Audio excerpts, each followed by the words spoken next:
Қайырлы күн YouTube оқырмандары, жүрек жарасы арнасына қош келдіңіздер. Мен Ербол, 22 жастағы жігітпін. Университетті енді бітірдім.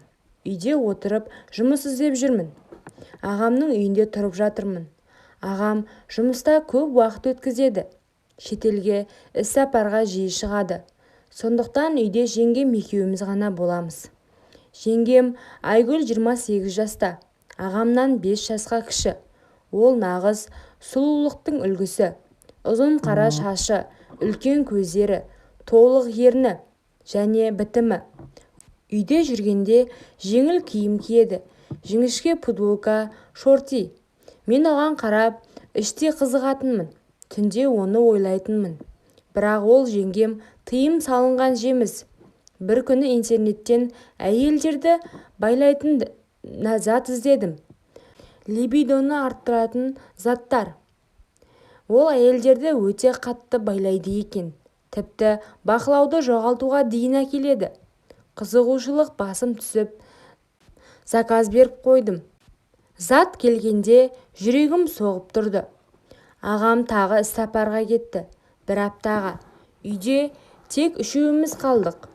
Кешкі асқа жеңгемнің сүйікті шайын демдеп, оған 5 тамшы тамыздым. Заттың әсері 30 минуттан кейін басталды. Ербол, шайың өте дәмді болыпты, деді жеңгем күліп. Ол диванда отыр. Қысқа юбка киіп алған. Мен оған қарап отырдым. Біртіндеп беті қызарып, тынысы жиіледі. Ол қолын мойнына тигізіп ыңғайсыздана бастады. Ыстық боп кетті, деді.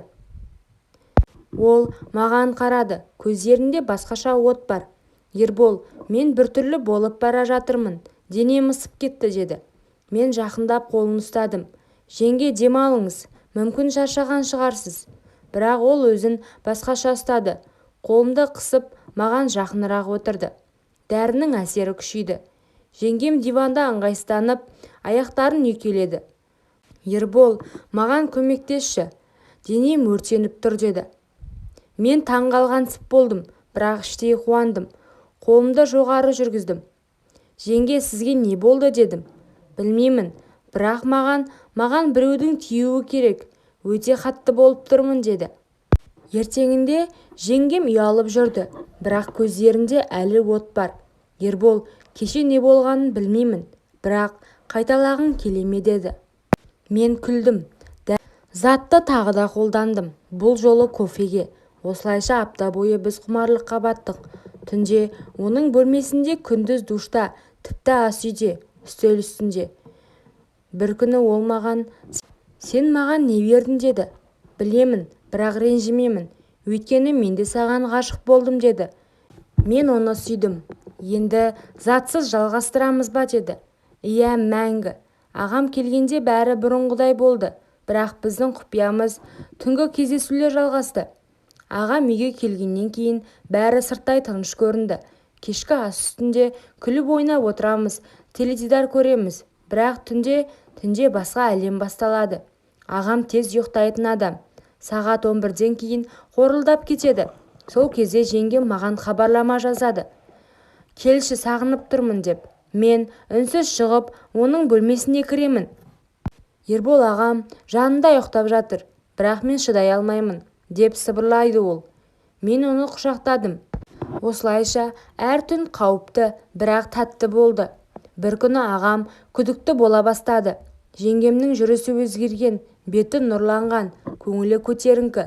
Айгүл, саған не болды? Бұрынғыдай емессің, деді ағам күліп. Жеңгем, жақсы ұйықтап жүрмін ғой, деп құтылды. Бірақ мен қорықтым.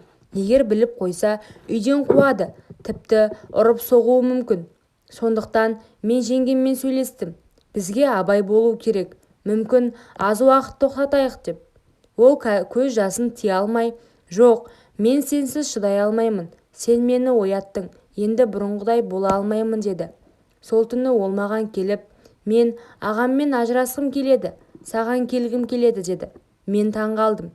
Бұл нағыз драма. Бірақ отбасымыз ше, ата-анамыз, маған бәрібір, деді. Ақыры шешім қабылдадық. Ағам тағы іс-сапарға кеткенде, біз сөмкелерімізді жинадық та түнде үйден шығып кеттік. Қаладан алыс, жалдамалы пәтерге көштік. Енді ешкімнен қорықпаймыз. Бірінші түні біз бүкіл күнді өткіздік. 1 ай өтті. Жеңгем жүкті болды.